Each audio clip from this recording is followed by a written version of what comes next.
आज हम BEd second year के लिंग विद्यालय समाज के दूसरे यूनिट पाठ्यचर्या एवं लैंगिक मुद्दे से संबंधित भाग का अध्ययन करेंगे। इसमें आज हम करेंगे लिंग पहचान या जेंडर आइडेंटिटी क्या होती है। लिंग पहचान रखने में किसी पुरुष या महिला होने का बोध कराते हैं। तो लैंगिक पहचान वह प्रत्यय या वह भाग है जो किसी पुरुष या महिला होने का बोध उसको कराता है। इसका सामाजिक सोच से कोई लेना देना नहीं होता। यह पहचान किसी विशिष्ट लिंग के लिए विशिष्ट होते हैं कि अगर वो पुरुष है तो उसे पुरुष लिंग मिलेगा, अगर स्त्री है तो उसे स्त्री लिंग से संबोधित किया जाएगा। तो जैविक रूप से महिलाओं से संबंधित विशिष्ट जो उनका व्यवहार होता है वह स्त्रीत्व कहलाता है, अर्थात उसमें स्त्रीत्व के गुण जो हैं वो झलकते हैं। तो स्त्री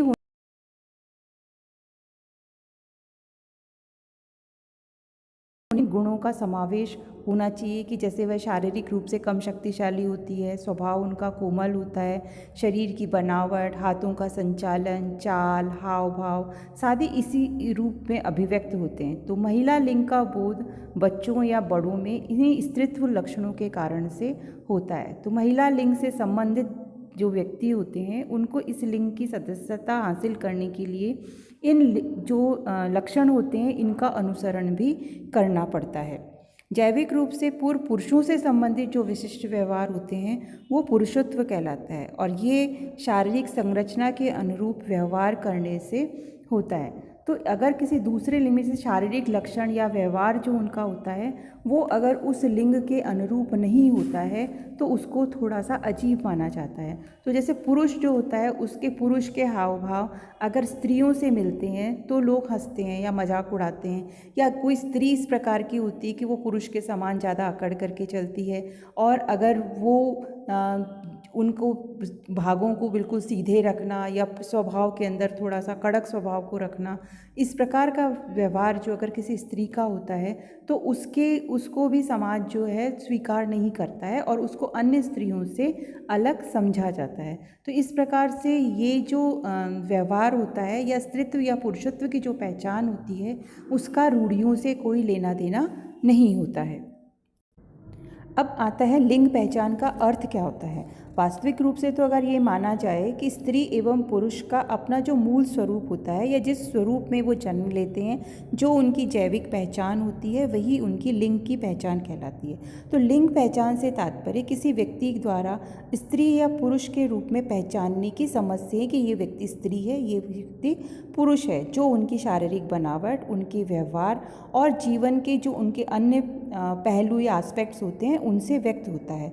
और लिंग पहचान को जन्म के समय निर्धारित करने के लिए जैविक लिंग से हम संबंधित कर सकते हैं कि जन्म के समय जो उनके लिंग का निर्धारण है वो उनके जैविक अंगों से होता है। कि हम अगर किसी बालक का जन्म होता है तो उसको देख करके पता नहीं लगा सकते कि उसकी शक्ल देख कर कि ये स्त्री है या पुरुष है या लड़का है या लड़की है, पर उसके लिंगों की पहचान करके या उसके लैंगिक जो अंग हैं उनकी पहचान करके ही ये पता चलता है कि ये लड़का है या लड़की।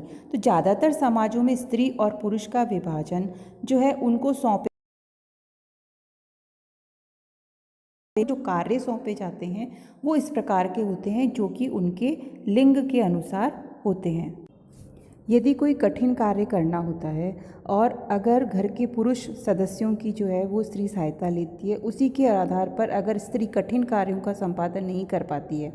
लिंग पहचान की जो अवधारणा है उसमें लिंग की भूमिका घनिष्ठ रूप से उनके जैविक रूप से ही संबंधित होती है। तो लिंग पहचान के जो उसमें जो समझने के लिए जो चीज़ें चाहिए होती हैं उसमें उनके जो व्यवहार जो होता है उसके निदान भी बालक और वयस्कों के अंदर उसको दिया जाता है। इसके बाद अगला पॉइंट जो हमारा आता है वो है लिंग पहचान के एस्पेक्ट या उसके जो पहलू हैं वो क्या हैं।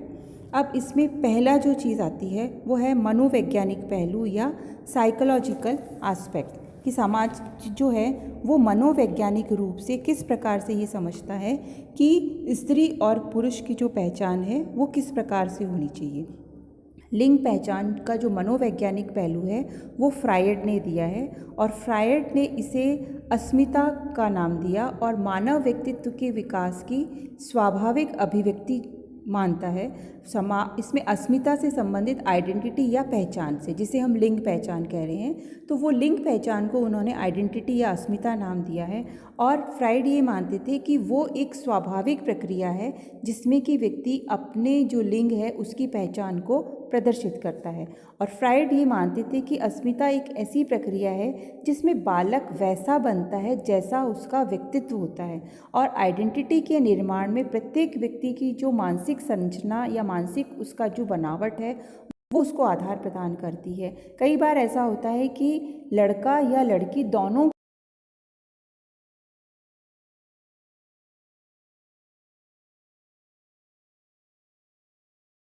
उन गुणों को अपनी मानसिक संरचना के आधार पर प्रदर्शित करता है। दोनों ही समाज, चाहे स्त्री का समाज हो चाहे पुरुषों का समाज हो, अपनी पहचान बनाने में अपनी मनोवैज्ञानिक आवश्यकता के कारण वो लगातार प्रयास करते रहते हैं।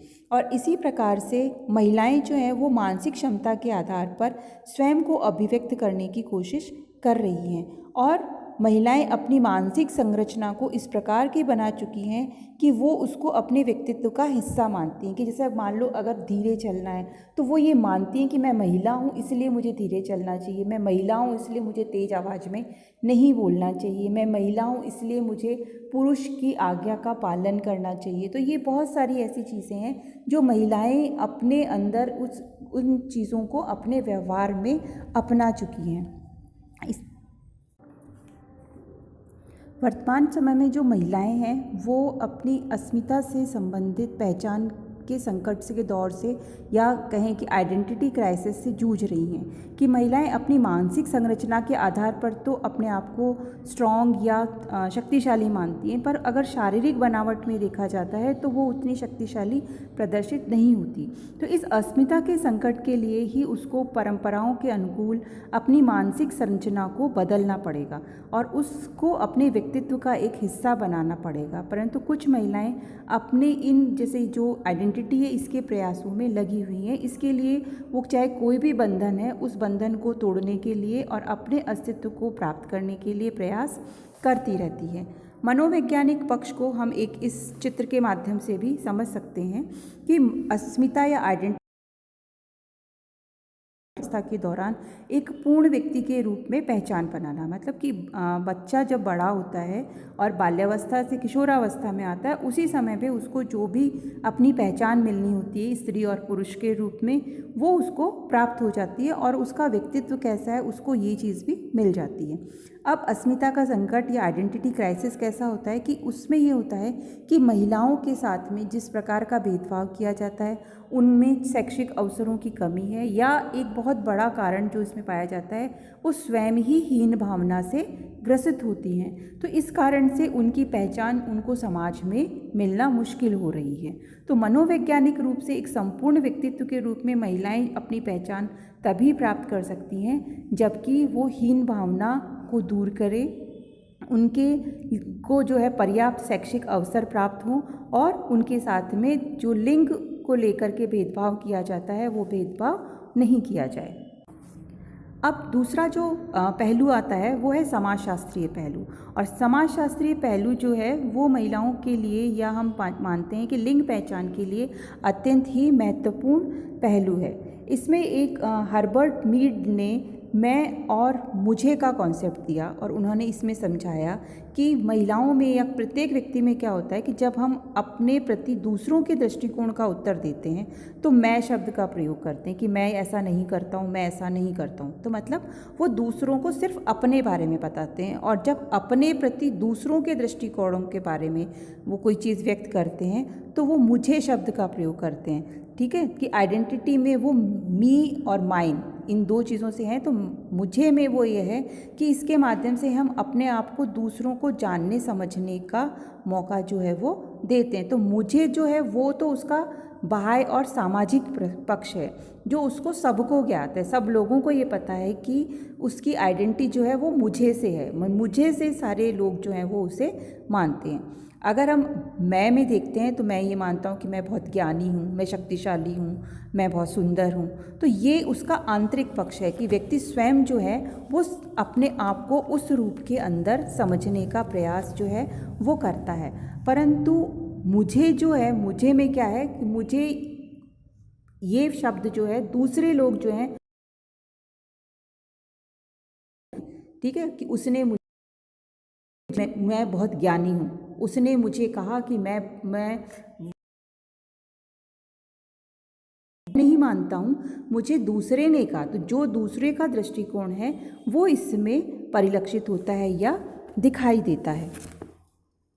इस प्रकार से आपने देखा कि मैं जो है वो आंतरिक पक्ष है, जबकि मुझे जो है वो सामाजिक पक्ष है। तो लैंगिक अस्मिता या जो जेंडर आइडेंटिटी है, उसमें महिलाओं की जो आइडेंटिटी है उसमें वो जो ये मानती कि मुझे जो समाज मानता है वो मैं हूँ, तो वो मैं और मुझे के बीच में जो समाज मानता है उसके बीच में झूल रही हैं। तो महिलाओं को अपनी पहचान जो है वो अभी भी मिलना बाकी है, और वो अपनी इस आइडेंटिटी को प्राप्त करने के लिए या ग्रहण करने के लिए या उसे कहते हैं कि उसे किसी भी माध्यम से वो प्राप्त करना चाहती हैं, तो उसके लिए वो लगातार मांग उठाती रहती हैं और प्रयास भी कर रही हैं। और इसके लिए समय समय पर विभिन्न प्रकार के आंदोलन जो हैं वो भी किए जाते हैं, और सरकारें और व्यक्ति दोनों मिलकर के समाज में महिलाओं को पहचान दिलाने का प्रयास जो है वो कर रहे हैं। और लैंगिक रूढ़िवादिता या जो स्टीरियोटाइप्स हैं वो मान्यताएं भी महिलाओं को पहचान दिलाने में एक बाधा के रूप में खड़ी होती हैं। तो इस आधार पर महिलाएं समाज में जो स्तरीकरण किया जाता है, जो श्रेणियां बनाई जाती हैं, उसमें अपना स्थान ढूंढ रही हैं कि वो मेरा स्थान उसमें कहाँ है। तो उस जगह या स्थान पर अगर वो पहुंच जाएंगी तो उसको अपनी पहचान जो है वो मिल जाएगी। तो लैंगिक आइडेंटिटी में से प्रत्यक्ष रूप से समाज का जो पक्ष है वो अत्यंत ही महत्वपूर्ण है। अब इसमें हम एक और डायग्राम जो है वो देख सकते हैं कि हम ये मानते हैं कि हमारी जो लायक स्थिति या डिज़र्विंग जो स्टेटस है उसको हम किन किन माध्यम से प्राप्त कर सकते हैं। उसको हम मनोवैज्ञानिक पक्ष से, समाजशास्त्रीय पक्ष से, राजनीतिक पक्ष से, आर्थिक पक्ष से, इन सब चीज़ों से प्राप्त कर सकते हैं। अभी हम 2 पक्ष इसके अध्ययन कर चुके हैं और कुछ हम इसका अगले उसके अंदर वीडियो में अध्ययन करेंगे। अब जो लायक स्थिति या डिज़र्विंग स्टेटस है उसको अर्जित किया, अचीव्ड किया जाता है। मतलब जो भी समाज में स्थिति के लिखा बनने चाहती हूँ, अगर मैं एक डॉक्टर बनना चाहती हूँ, अगर मैं एक पायलट बनना चाहती हूँ, या मैं एक हाउसवाइफ रह करके अपने घर के अंदर अपने बच्चों